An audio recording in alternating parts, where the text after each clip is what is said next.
Bonjour Jérôme. Alors merci d'avoir accepté cette interview. Aujourd'hui, on va parler ensemble un petit peu de ton parcours avec la RCH, de ton chemin et vers ta rémission et plus particulièrement de l'impact émotionnel que tu as pu observer dans l'évolution de cette maladie. Et l'objectif, ça va être d'inspirer et d'apporter aussi de l'espoir à d'autres personnes qui traversent peut-être des choses similaires. Est-ce que tu es prêt? Eh bien, je suis prêt, allons-y. Allez, on y va. Alors, est-ce que tu peux rapidement nous raconter ton chemin, comment tu as découvert que tu étais atteinte de la recto, comment tu as réagi, rapidement un petit peu ton chemin avec ça. Donc, je m'appelle Jérôme, j'ai 55 ans, je suis marié, j'ai 3 enfants, je suis grand-père aussi d'une petite fille. Et les symptômes de la RCH se sont apparus en 2009, en mai de 2009. Alors, j'avais jamais entendu parler de la RCH, je ne savais pas du tout ce que c'était. Donc, les symptômes que je vivais, je ne pouvais pas le faire le lien avec la RCH, je ne connaissais pas. Donc là, j'ai consulté mon médecin traitant, qui lui m'a dirigé vers un gastro-entérologue. Et en décembre 2009, ce gastro-entérologue m'a fait passer l'examen à la coloscopie classique. Et c'est là qu'on m'a diagnostiqué rectocolite hémorragique. Et je ne savais pas du tout ce que c'était en fait. Je n'avais jamais entendu parler de ça avant. J'avais 39 ans à cette époque. Voilà. Mm. Comme beaucoup de personnes, hein. Mm. Oui, oui. Enfin, j'avais entendu parler de maladie de Crohn. Ouais, Mais rectocolite hémorragique, ça encore en 2009, c'était pas aussi répandu que maintenant, j'allais dire. En tout cas, l'information et même le nombre de malades qui a augmenté. c'est vrai que ça fait qu'augmenter, ouais. Mm. Donc là, les gastros de l'époque, ils partaient un an après à la retraite, donc c'était pas non plus sa grande spécialité. Et du coup, voilà, j'ai appris que j'allais vivre avec ça, mais sans plus, quoi. Au départ, je savais pas trop à quoi m'attendre. Voilà. Ok. Donc en fait, tu suivais un peu ce que les médecins te disaient, tu prenais le traitement et tu te Voilà. posais pas plus de questions que ça. Ben si, je pensais que j'allais prendre un traitement, en fait, et qu'au bout de quelque temps, ça allait passer, et que voilà, ça allait se terminer, sauf qu'il m'a dit, dès, euh, dès la sortie de la clinique, il m'a dit, c'est une maladie qu'on ne guérit pas, on ne connaît pas la cause, on a des traitements, et à l'époque, il disposait de traitements pas aussi avancés que maintenant. Il y avait que des traitements de première ligne, et en deuxième ligne, c'était Humurel, et encore, on ne parlait pas de biothérapie. Mais bon, pour moi, tout ça, c'était du chinois. Il m'a juste dit que sèchement, que si pour en guérir, il n'y avait qu'une solution, c'était d'enlever le côlon, et que j'allais garder cette maladie toute ma vie. Alors là, laissez-moi vous dire qu'au niveau émotionnel, là, j'étais effondré, abattu, et je me suis dit, oulala, à quoi comment je vais faire, quoi. Là, j'étais tout seul face à ça, et je savais pas comment j'allais m'en sortir du tout. Alors c'est vrai qu'ils disent ça. Et alors moi, ce qu'on m'avait dit à l'époque, c'était on essaye de gagner du temps avec les traitements, sachant que dans tous les cas, ça va évoluer. On essaye juste de gagner du temps et d'optimiser chaque traitement. Et puis de toute façon, la seule manière à la fin, et les traitements c'est quand même pas ouf parce que de toute manière, ça donne des cancers. Et puis de toute façon, à la fin, la seule solution, ça sera la chirurgie. Oui, c'est vrai, il m'a dit également, en guise d'espoir, que un jour, là, on travaillait avec beaucoup d'essais cliniques, et qu'ils travaillaient sur des traitements, et que dans 5 ans, 10 ans, ils trouveraient le traitement qui permettrait de stabiliser, voire de guérir la maladie, et que ça se passerait bien, quoi, dans le futur. C'était la seule optique que j'avais, comme quoi j'éviterais la chirurgie. Alors j'avais très très peur de la chirurgie digestive, tout simplement parce que dans la même clinique où j'étais, mon grand-père a été opéré d'un cancer du côlon, et on lui a mis une poche, et après on lui a réopéré 3 ans après pour lui enlever cette poche, refaire la continuité, et puis il est décédé. Donc en fait, moi déjà là, j'étais pas bien de passer tous ces examens-là. Donc, sur un point de vue émotionnel, j'étais vraiment pas bien, pas bien, pas bien, quoi. Voilà. Mmh. Et puis la perspective qu'ils me disent que d'enlever le côlon, ça c'était quelque chose qui n'était pas envisageable pour moi. Et donc je me suis dit, il va falloir que tu te débrouilles, je sais pas comment, parce que là c'était la nébuleuse. Hein, j'avançais dans l'inconnu, j'avais pas de solution. Et, et donc voilà, j'étais très très anxieux, quoi. Vraiment très anxieux par rapport à l'évolution de cette maladie. Ouais. Les 10 premières années de cette maladie, quand même, Mmh. les symptômes ont été des poussées très légères que j'avais. Mmh. Donc en fait, ils arrivaient à se stabiliser assez vite avec le traitement classique de Pentasa, avec un petit peu de cortisone pendant quelques jours. Les symptômes se stabilisaient comme ça pendant les 10 premières années. J'ai pas eu recours à des arrêts de travail. J'ai pu continuer ma vie privée, ma vie professionnelle, voilà, de façon correcte, on va dire. Mais après 10 ans de la maladie, là, ça a été plus compliqué. Et il a fallu passer à des traitements beaucoup plus forts, quoi.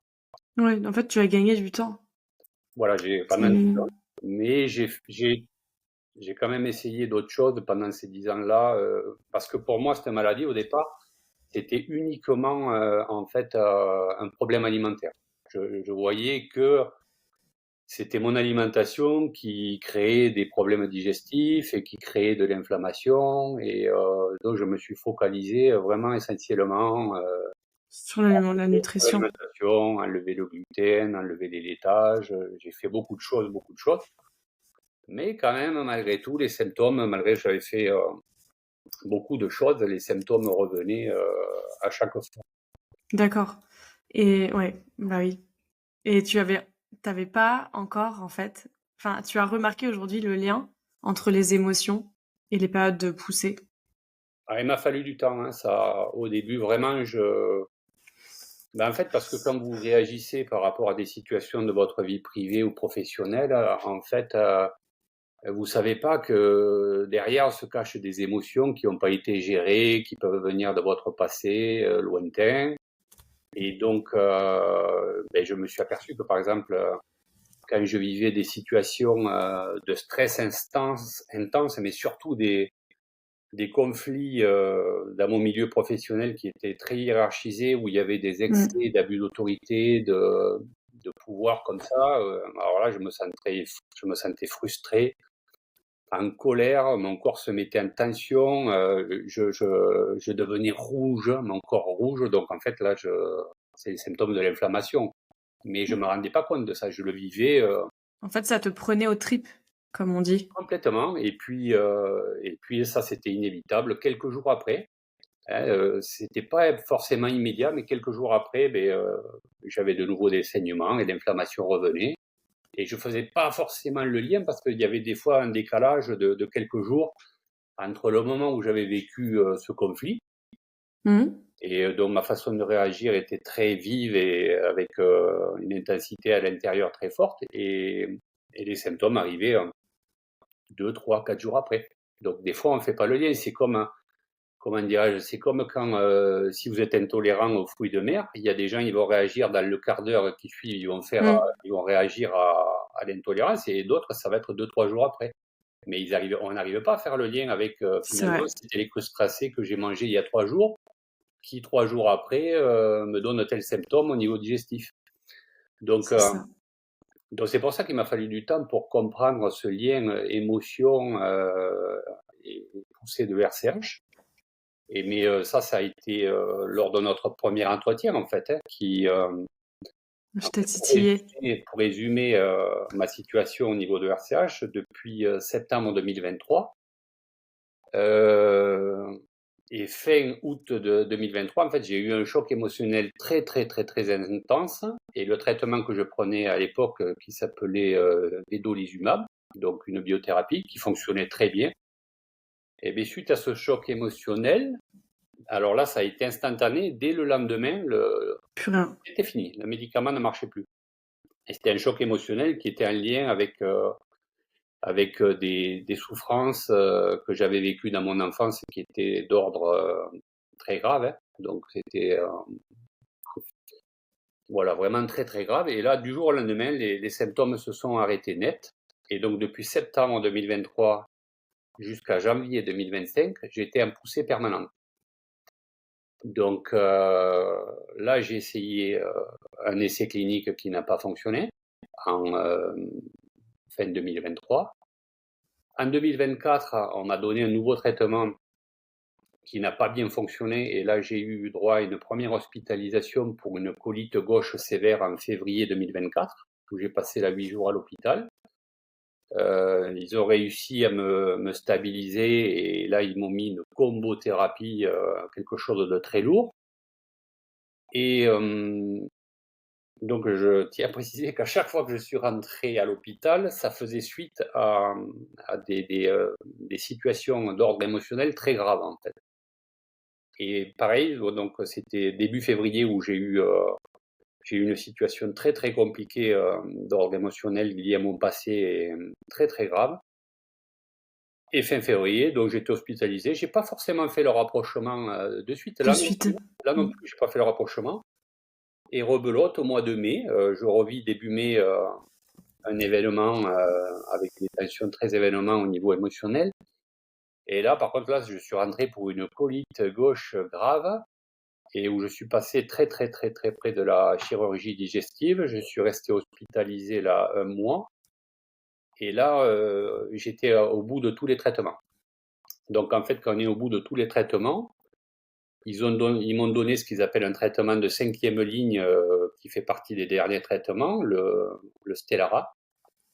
Et pour reculer la chirurgie digestive, on donne un traitement à base de cyclosporine qui permet de reculer la chirurgie, dans 80% des cas, à 3 à 6 mois. Le temps qu'éventuellement le traitement de Stelara, qui est très long, soit efficace. Et donc là, j'ai vu que j'étais au bout des traitements allopathiques et qu'il fallait que je recherche activement de l'aide et du soutien pour trouver une solution alternative à ma situation, parce que je voulais vraiment pas je voulais vraiment pas entendre parler de chirurgie digestive. Même pendant mon hospitalisation, ils m'ont proposé de me faire venir le chirurgien des chirurgies digestives. Je les ai remerciés, je leur ai dit que non, je voulais pas le voir. Et donc j'ai cherché sur le net un peu partout. J'ai contacté plusieurs thérapeutes qui proposaient des coachings, des accompagnements. Tous sont refusés, sauf toi, Christina. Donc je rigole parce que ça fait quand même, c'est assez violent quand vous recherchez un accompagnement et de l'aide et que, voilà, je leur ai dit ma situation et ils m'ont dit que ben là non, on va pas Tu t'accompagner. veux pas prendre la responsabilité. Voilà, et toi tu C'est m'as lourd. et dès notre premier entretien, donc en fait là on a fait un entretien d'1 heure, mais on a dépassé l'heure. Là ça a été très long en fait. C'était prévu 1 heure, je crois qu'on a parlé 2 heures. Et le lendemain, tu m'as donné un protocole et on a fait un débriefing. Et en fait, dès ce premier entretien, tu m'as dit, ça je me rappelle, me dit chez toi le lien émotionnel et RCH est très fort. Et j'ai dit oui, mais sans voir clairement de quoi il s'agissait en fait. Ouais. Je te dis, c'est là, ton problème est là. Voilà, donc même de me dire ça, en fait, mon problème est là, c'est bien, mais quelque part, Ça veut dire quoi? je sais pas quoi faire en fait. Comment je fais là avec ces émotions, c'est quoi, lesquelles? Et donc j'ai commencé le programme et c'est bien que tu l'aies mis d'entrée de jeu parce que dans le programme au module 1, à un moment donné, il est question d'un exercice que tu appelais l'exercice des 7 plans qui permet d'identifier, enfin cet exercice en tout cas il m'a permis d'identifier des problèmes que je soupçonnais pas qui pouvaient être en lien avec la maladie. Et donc, ça m'a ramené à une problématique liée à mon enfance où j'ai vécu des maltraitances vraiment très, très graves. Et j'ai vu que je vivais très, très mal les situations, je vous ai dit, d'excès de pouvoir, d'autorité, dès que j'avais dans ma vie privée ou professionnelle.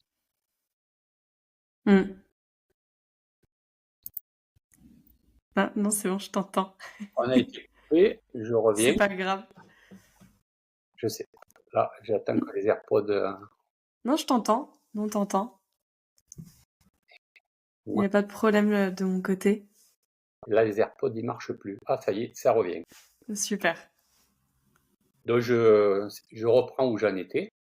En fait, Ouais, dès que j'ai commencé le programme, le module 1 avec l'exercice des 7 plans, après j'ai pu identifier des problèmes qui me venaient d'ordre émotionnel, qui me venaient de...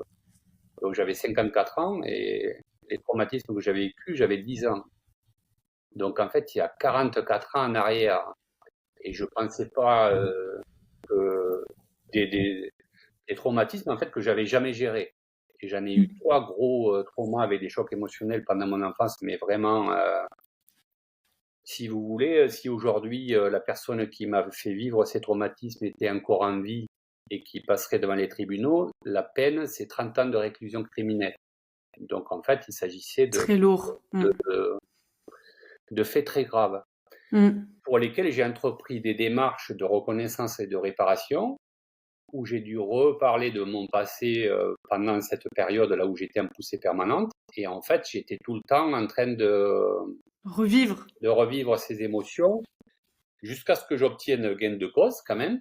Donc 44 ans après, j'ai obtenu gain de cause, reconnaissance et des réparations même d'ordre financier. Mais si vous voulez, à refaire, je ne l'aurais pas fait parce que ça m'a conduit à chaque fois à l'hôpital. Parce que j'étais pas... on n'a jamais géré enfin, j'ai jamais géré chez moi l'aspect émotionnel que ça pouvait avoir, le retentissement sur la maladie. Donc c'est très violent en fait si vous n'êtes pas accompagné. Ouais, ouais, c'est vrai, C'est c'est très très, très violent, violent. il faut y aller doucement, petit à petit. Complètement. Et encore une fois, c'est cet exercice-là qui m'a permis de petit à petit de prendre conscience et d'accepter, de reconnaître qu'effectivement il y avait ce lien et au fur et à mesure de nos entretiens, du suivi qu'on a fait ensemble, de ton accompagnement, et aussi au fur et à mesure que je me suis libéré en fait de ces émotions négatives par des actions et des exercices que j'ai mis en pratique. T'as évolué. Voilà, j'ai évolué, mais donc T'es plus le même. T'es plus le même. T'es un autre Jérôme. de juin 2024 à janvier 2025. En plus, en février, j'ai été mis à la retraite, donc ça a été aussi une grande libération au niveau professionnel. Et bien là, les symptômes sont partis. Donc, je j'aime pas le mot rémission. Je Mm. préfère dire aujourd'hui je vais bien. Voilà. Ouais, Je préfère dire je vais bien parce que ouais, si vous je voulez, suis dans le mot d'accord. rémission, ça laisse sous-entendre que ben, on peut la perdre, la rémission. Oui, oui, je suis d'accord, c'est vrai. Alors en fait, je préfère dire aujourd'hui je vais bien, donc depuis février 2024, mars, avril, mai. J'ai revu ma gastro parce que je suis suivi à l'hôpital ici à Toulouse, au CHU universitaire, comme le lait sur le feu depuis que je suis sorti de l'hôpital en juin. Hein. Tous les lundis, ils me font prise de sang, analyse. Et le traitement qu'on m'avait donné, là, le Stellara, il me dit s'il marche pas dans les 3 à 6 mois, ben, c'est foutu. Il va falloir envisager la chirurgie digestive.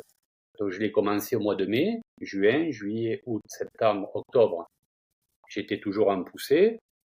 Novembre, décembre, janvier, j'étais toujours en poussée. 10 mois après de traitement. Et puis là, je les ai revus en février et me dit ah ben là, c'est le traitement qui marche. Ah ben non, il devait marcher dans les 3 à 6 mois. Et bizarrement, c'est juste après que j'ai réglé beaucoup de Bien problèmes sûr. et que j'ai été mis en retraite, que j'ai été libéré au niveau, enfin, j'ai fait l'accompagnement et que je me suis libéré petit à petit de beaucoup de tensions que j'avais dans le corps.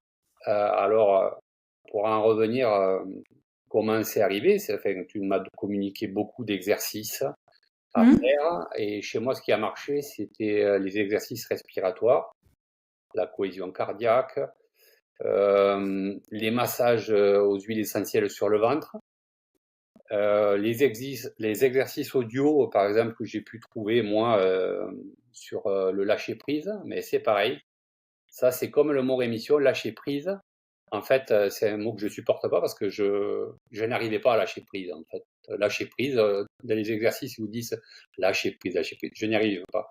En fait, c'est pas lâcher prise qu'il faut que je me dis à moi, c'est je relâche les tensions dans mes intestins, en fait. Dans les exercices comme ça de relaxation, il faut se concentrer sur relâcher relâcher les tensions qu'on a dans le corps, dans le ventre. Et c'est pas en disant lâcher prise qu'on y arrive. C'est vraiment en disant je me relâche. Je me relâche. Et par contre, Tout est OK, je me relâche, tout est OK. voilà. Mais ça n'a pas marché au bout de la première, deuxième, troisième séance. Ça a été sur la durée. Et puis la répétition, mais comme en fait j'avais rien d'autre à faire que j'étais alité, donc je faisais ça quasiment matin, midi et soir, et même la nuit quand je me réveillais, parce que comme je prenais la cortisone, ça influençait beaucoup. Enfin, je dormais, je me réveillais la nuit, ça excite, ça perturbe le sommeil, et donc là je faisais des exercices respiratoires et je pouvais me rendormir, me détendre, et au bout de répétition, je ne sais pas vous dire la durée exacte, mais j'ai commencé à ressentir. Ben, en fait, c'était comme si vous serrez votre poing comme ça, vous êtes tendu, et donc de lâcher prise, donc vous lâchez, mais quand vous lâchez, vous avez toujours les doigts qui restent crispés. Et il faut attendre un petit moment pour que, hop, les doigts, ils se relâchent. Et là, j'ai ressenti ça dans mon ventre, là, au bout de plusieurs jours de répétition comme ça, dans la durée. Et là, j'ai commencé à me sentir plus apaisé, plus détendu. Mais par contre, ça, si j'ai un conseil à donner, il faut pas arrêter. Ouais. Il faut le faire. Dans la durée. Bah oui. Ça marche pas en une fois, ouais. Les exercices, c'est dans la durée, ouais. C'est comme en fait, quand vous allez chez le kiné pour par exemple un problème, il vous fait de la rééducation. Vous faites 15 jours, 3 semaines, mais si vous rentrez chez vous et que vous arrêtez, Oui, voilà. ça revient. Exactement. Donc, ce que j'aime moi dans le programme que tu proposes, c'est que déjà tous les mardis, là, on fait une séance Exercice aussi, ouais. et d'exercice. Alors en présentiel ou après on peut le refaire en rediffusion, en replay. Et en fait, on a un tas d'outils qui permet de changer les exercices et d'approfondir et de se créer. Enfin voilà, après il faut se créer un environnement où on va se mettre bien à tous les niveaux, que ce soit professionnel, familial, alimentaire, C'est et ça. voilà. Alors, ouais, c'est ça. Et moi, je peux pas enfin, à la fin, oui, on travaille sur l'alimentation, on travaille en micronotes, en phyto, tout ce qu'il y a, tous ces outils-là, on les utilise. En fait, on utilise tout le panel qui existe en naturel. Après, bah, il y a une part de vous, votre travail. Moi, je vois des choses. C'est vrai que dès que je rencontre quelqu'un, dès la première fois où je vous vois, j'ai beaucoup d'infos. Je capte. Et du coup, je sais tout de suite pourquoi vous êtes en poussée. Souvent. Je cerne vite. Et je vous le dis, toi, ton problème va être là. Toi, c'est pas du tout l'alimentation le problème, c'est ça. Après, c'est à vous de faire, et moi, j'accompagne, mais c'est vrai que c'est à vous de cheminer, et c'est un chemin d'évolution. Et je pense que la maladie est là pour nous faire évoluer. Je pense sincèrement sur un plan un peu plus, on peut dire perché ou subtil. Je pense que le message derrière, c'est qu'il y a des choses qu'on doit venir voir, il y a des choses qu'on fait mal, il y a des choses qui sont pas réglées, qui doivent être réglées. Et finalement, on évolue et elle est là pour nous faire évoluer en fait aussi. Hein. Et quand on a compris, bah là, on se sent en paix, quoi. Ça a été aussi mon chemin. Oui, oui, oui. Après, le constat que je fais sur moi Mmh. par rapport à tout ça, c'est que je me suis aperçu que les émotions anciennes que j'avais vécues et qui n'avaient pas été gérées, Mais elles sont stockées. elles sont stockées, mais elles se transforment en sentiments de tristesse, dans mon cas, et de dégoût profond. Et donc, quand vous avez intérieurement, sans le savoir, des pensées comme ça, ben, vous vous intoxiquez de l'intérieur, en fait.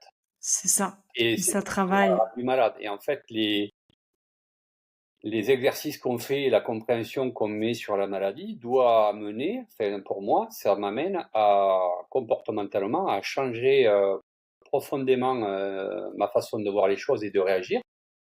Et en fait, c'est un petit peu comme j'ai mon gendre qui est DJ, il a une table de mix pour mixer. Et en fait, c'est comme si vous avez une émotion de tristesse et puis en haut la joie, ou comme si vous avez la rémission et la poussée. Donc après, c'est à vous intérieurement de dire, bon, mais là, je choisis de changer d'endroit et de De ramener le prisme. curseur à tel ou tel endroit. Et Mm. donc, quand vous vivez une situation, moi, je sais que ce genre de situation va me mettre dans tel état, donc je la vois arriver, mais j'y vais plus.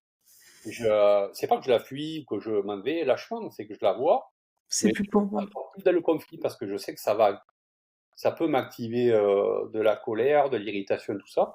Je la vois arriver maintenant, parce qu'avant j'en avais pas conscience, maintenant je la vois arriver, et c'est plus facilement gérable de pas laisser l'irritation s'installer, les tensions arriver, et après j'ai les outils pour respirer, pour me décontracter, et pour pas laisser la poussée revenir, quoi, Ouais. l'information revenir. Voilà ce que j'ai appris à ce jour, mais c'est encore très très frais, et je me sens pas pour autant à l'aise de quitter le programme et la formation. Là, je pense que l'accompagnement il va durer encore un certain temps avant que je sois sûr de moi et jusqu'au temps que je sois sûr de moi et que j'arrive à être autonome, quoi. On Je va dire. pense qu'après le programme, euh, il y a une forme de soutien aussi là-dedans, de un peu cercle intime. Tu sais, de je peux venir déposer mes choses. Genre, un peu, on est en sécurité ici, il n'y a pas de jugement. Et tu sais, de petites piqûres de rappel à chaque fois. Ouais, Le mardi, la petite piqûre de rappel. Et je pense qu'on en a tous besoin parce qu'on se fait vite tous aspirer.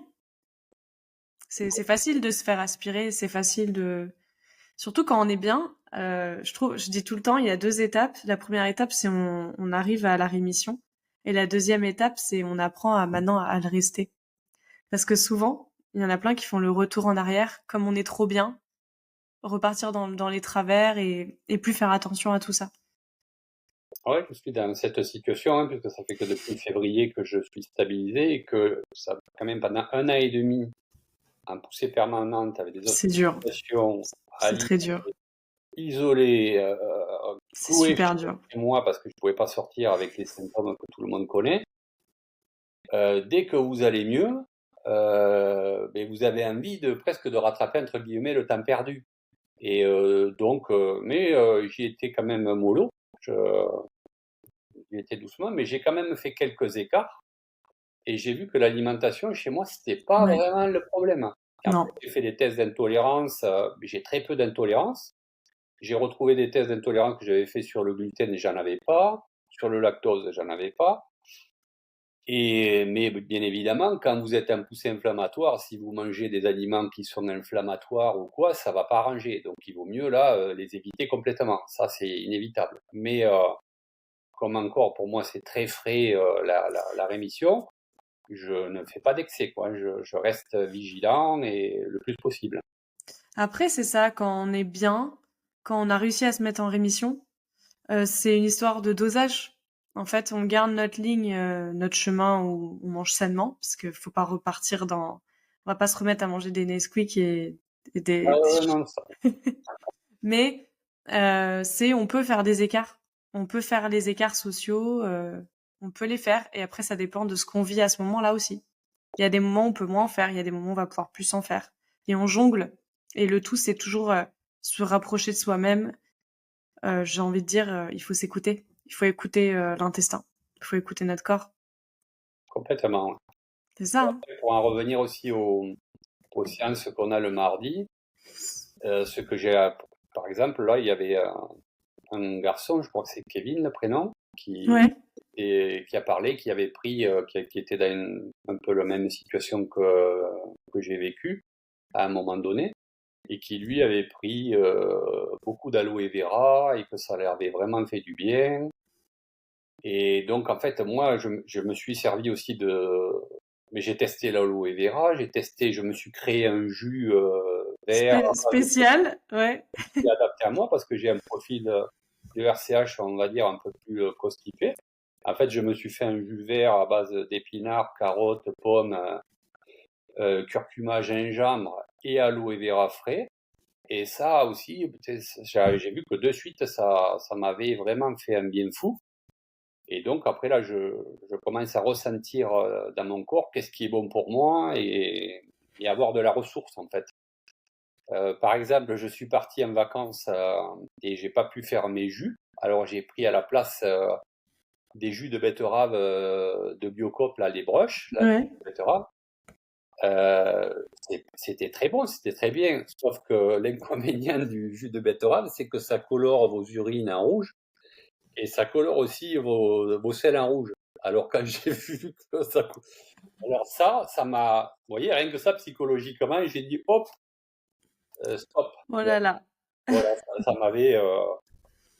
Donc en fait, voilà, c'est tout un tas de choses peut-être qui paraissent anodines, mais qui peuvent vous remettre dans l'inquiétude, du stress et tout ça pour un rien, et relancer la maladie. Et ces groupes-là qu'on a entre nous là, je trouve que ça apporte des solutions intéressantes aux uns et aux autres. C'est vrai qu'on apprend des uns et des autres. Même moi, hein. Même Voilà, moi, j'apprends de vous, hein. voilà, Ouais. je suis persuadé que On beaucoup, finit pas d'apprendre. On apprend tout le temps. Mm. je suis persuadé que ce lien émotion-RCH, ça doit pas être évident pour tout le monde d'avoir, comme ça l'a été pour moi, et qu'il faut quand même un certain temps. Et que ça Parce que, doit aller, parce d'aller. que, parce que vous êtes, enfin, souvent on aime bien se voiler la face aussi.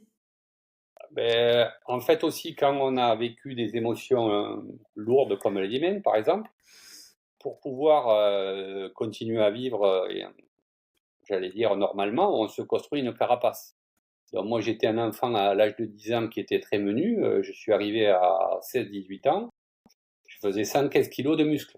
Donc j'étais je m'étais construit une carapace. Donc ça, il fallait pas me parler. Moi, les émotions, c'était pas mon truc, quoi. Je m'étais construit une carapace qui faisait que j'étais loin de m'imaginer que les émotions pouvaient avoir un impact sur cette maladie. Par contre, quand j'ai été bien malade là de septembre 2023 à janvier 2025, j'ai perdu 30 kilos. Donc la carapace a complètement fondu. Donc là, de 115 kilos à 85 kilos, euh, donc là, j'avais plus de protection. J'étais vraiment là, mis à nu, et les émotions, là, j'ai pu les voir plus facilement, quoi. Ouais. Voilà, c'est Ouais, c'est faux. c'est pour dire juste que c'est pas évident à voir. Ils sont bien cachés et il faut pas se voiler la face et quand même aller rechercher si jamais il n'y a pas quelque chose d'ancien en nous qui peut nous perturber. Et en fait, c'est pareil. Je disais, j'aime pas le mot rémission, j'aime pas le mot lâcher prise. Et j'aime pas le mot poussée inflammatoire, le mot, Inflammatoire, ouais. parce qu'en fait, ça s'agit pas pour moi, c'est pas une poussée inflammatoire. Cette maladie, c'est notre système immunitaire qui s'affole. C'est un affolement de notre système immunitaire. Pourquoi il s'affole? C'est ça. Alors, ça peut être alimentaire pour certains, ou ça peut être nos émotions que C'est l'on ça. vit intérieurement qui l'affolent. Et Exactement. moi qui ai vécu des agressions et des violences physiques jeunes, je, pour une situation pour qui quelqu'un il va pas se sentir agressé, moi peux me sentir agressé intérieurement parce que j'ai pas travaillé ces émotions. Et chez moi, c'est ce qui s'est passé.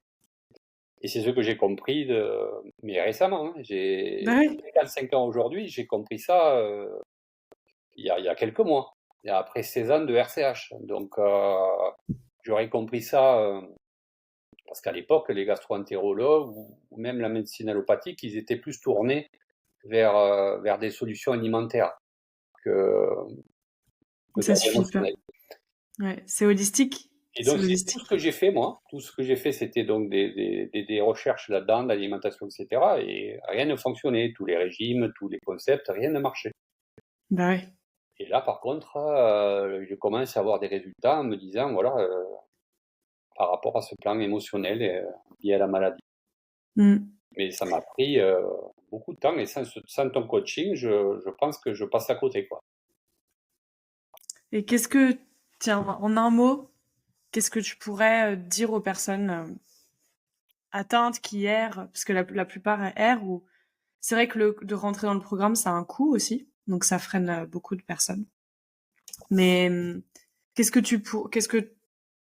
toi de ton expérience, qu'est-ce que tu leur partagerais très rapidement en une phrase quoi. Mm. Moi, sortir de l'isolement. ne pas rester seul chez soi, isolé avec cette maladie, et en pensant que la solution, elle va arriver toute seule à la maison. Donc ça, c'est pas, voilà, personne ne va taper à votre porte en vous disant, tiens, pour sortir de ton impasse, et en plus moi j'habite dans une impasse, et j'ai été chez moi alité et isolé longtemps. Donc là, il faut, enfin moi, pour moi, la solution, c'est sortir de l'isolement, trouver un coach avec qui ça se passe bien.